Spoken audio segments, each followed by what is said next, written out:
सीख जो जीवन बदल दे। एक राजा था जिसका नाम रामधन था। उनके जीवन में सभी सुख थे। राज्य का काम काज भी ऐशो आराम से चल रहे था। राजा के नैतिक गुणों के कारण प्रजा भी बहुत प्रसन्न थी और जिस राज्य में प्रजा खुश रहती है वहाँ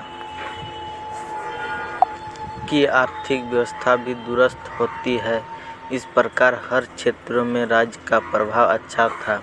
इतने सुखों के बाद भी राजा दुखी था क्योंकि उसकी कोई संतान नहीं थी। यह गम राजा को अंदर ही अंदर सताता रहता था। प्रजा को भी इस बात का बहुत दुख था।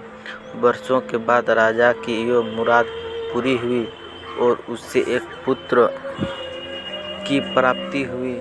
पूरे नगर में कई दिनों तक जश्न मना। नागरिकों को राजमहल में दावत दी गई। राजा की इस खुशी में प्रजा भी झूम रहती थी। समय बीतता जा रहा था। राजकुमार का नाम नंद सिंह रखा गया। पूजा पाठ एवं इंतजार के बाद राजा को संतान प्राप्त हुई थी, इसलिए उससे बड़े लाड़ प्यारे से लगता जाता था। लेकिन अति किसी बात की अच्छी नहीं होती। अधिक लाड़ ने नंदन सिंह को बहुत बिगाड़ दिया था। बचपन में तो नंदन की सभी बातें दिल को लुभाती थी, पर बड़े होते होते यही बातें बदतमीजी लगने लगती है। नंदन बहुत ज़्यादा जिद्दी हो गया था। उसके मन में अहंकार आ गया था। वह चाहता था कि प्रजा सदैव उसकी जय जयकार करे, उसकी प्रशंसा करे। उसकी बात ना सुनने पर वह कोलाहल मचा देता था। बेचारे सैनिकों को तो वह पैर की जूती ही समझता था। आए दिन उसका प्रकोप प्रजा पर उतरने लगा था। वह खुद को भगवान के समान पूजता देखना चाहता था। आयु तो बहुत कम थी, लेकिन अहम कई गुना बढ़ चुका था। नंदन के इस व्यवहार से सभी बहुत दुखी थे। प्रजा आए दिन दरबार में नंदन की शिकायत लेकर आती थी, जिसके कारण राजा का सिर लज्जा से झुक जाता था। यह एक गंभीर विषय बन चुका था। एक दिन राजा ने सभी खास दरबारियों एवं मंत्रियों की सभा बुलवाई और उसने उनसे अपने दिल की बात कही कि वे राजकुमार के इस व्यवहार से अत्यंत दुखी है। राजकुमार इस राज्य का भविष्य है। अगर उनका व्यवहार यही रहा तो राज्य की खुशहाली चंद दिनों में ही जाती रहेगी। दरबारी राजा को सांत्वना देते हैं और कहते हैं कि आप हिम्मत रखें, वरना प्रजा निसहाय हो जाएगी। मंत्री ने सुझाव दिया कि राजकुमार को एक उचित मार्गदर्शन एवं सामान्य जीवन के अनुभव की जरूरत है। आप उन्हें गुरु राधागुप्त के आश्रम भेज दीजिए। सुना है वहाँ से जानवर भी इंसान बनकर निकलता है।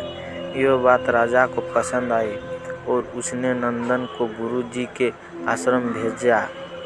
अगले दिन राजा अपने पुत्रों के साथ गुरु जी के आश्रम पहुँचे। राजा ने गुरु राधागुप्त के साथ अकेले में बात की और नंदन के विषय में सारी बातें कही। गुरुजी ने राजा को आश्वस्त किया कि वे जब अपने पुत्र से मिलेंगे तब उन्हें गर्व महसूस होगा। गुरुजी के ऐसे शब्द सुनकर राजा को शांति महसूस हुई और वे सहर्ष अपने पुत्रों को आश्रम में छोड़कर राज महल लौट गए। अगले दिन सुबह गुरु के खास चेले द्वारा नंदन को भिक्षा मांगकर खाने को कहा गया, जिसे सुनकर नंदन ने साफ इनकार कर दिया।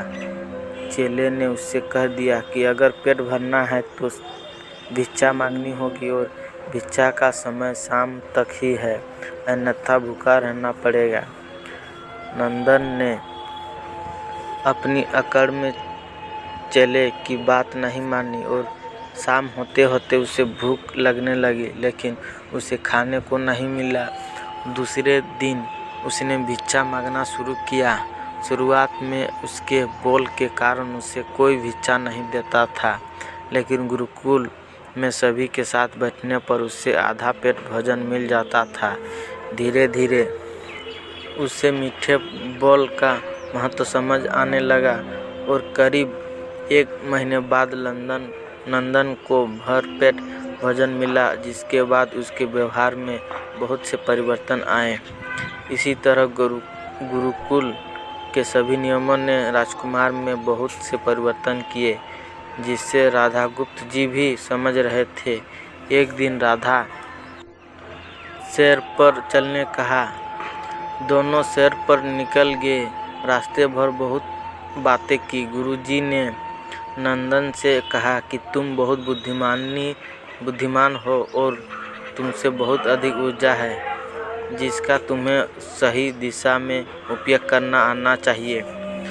दोनों चलते चलते एक सुंदर बाग में पहुंच गए, जहां बहुत सुंदर सुंदर फूल थे, जिनसे बाग महक रहा था। गुरुजी ने नंदन को बाग से पूजा के लिए गुलाब के फूल तोड़ने कहा। नंदन झट से सुंदर सुंदर गुलाब तोड़ लाया और अपने गुरु के सामने रख दिए। अब गुरुजी ने उससे नीम के पत्ते तोड़कर लाने कहा। नंदन वो भी ले आया। अब गुरुजी ने उसे एक गुलाब सूंघने दिया और कहा, बताओ कैसा लगता है।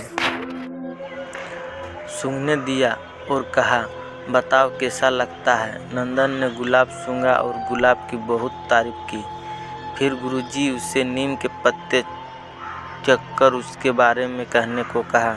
जैसे ही नंदन ने नीम के पत्ते खाए, उसका मुंह कड़वा हो गया और उसने उसकी बहुत निंदा की और जतर कतर पीने का पानी ढूंढने लगा। नंदन की यह दशा देख गुरुजी मुस्कुरा रहे थे। पानी पीने के बाद नंदन को राहत मिली। फिर उसने गुरुजी से हंसने का कारण पूछा। तब गुरुजी ने उससे कहा कि जब तुमने गुलाब का फूल सूंघा तो तुम्हें उसकी खुशबू बहुत अच्छी लगी और तुमने उसकी तारीफ की, लेकिन जब तुमने नीम की पत्तियां खाई तो तुम्हें वह कड़वी लगी और तुमने उससे थूक दिया और उसकी निंदा भी की। गुरुजी से नंदन को समझाया, जिस प्रकार तुम्हें जो अच्छा लगता है तुम उसकी तारीफ करते हो, उसी प्रकार प्रजा भी जिसमें गुण होते हैं उसकी प्रशंसा करती है। अगर तुम उनके साथ दुर्व्यवहार करोगे और उनसे प्रशंसा की उम्मीद करोगे तो यह कभी दिल से नहीं कर पाएंगे। इस प्रकार जहाँ गुण होते हैं वहाँ प्रशंसा होती है। नंदन को सभी बातें विस्तार से समझ आ जाती है और वो अपने महल लौट जाता है। नंदन में बहुत परिवर्तन आता है और वो बाद में एक सफल राजा बनता है। अगर कहानी पसंद आई, वीडियो पसंद आई तो प्लीज़ सब्सक्राइब और लाइक कमेंट कर दीजिएगा।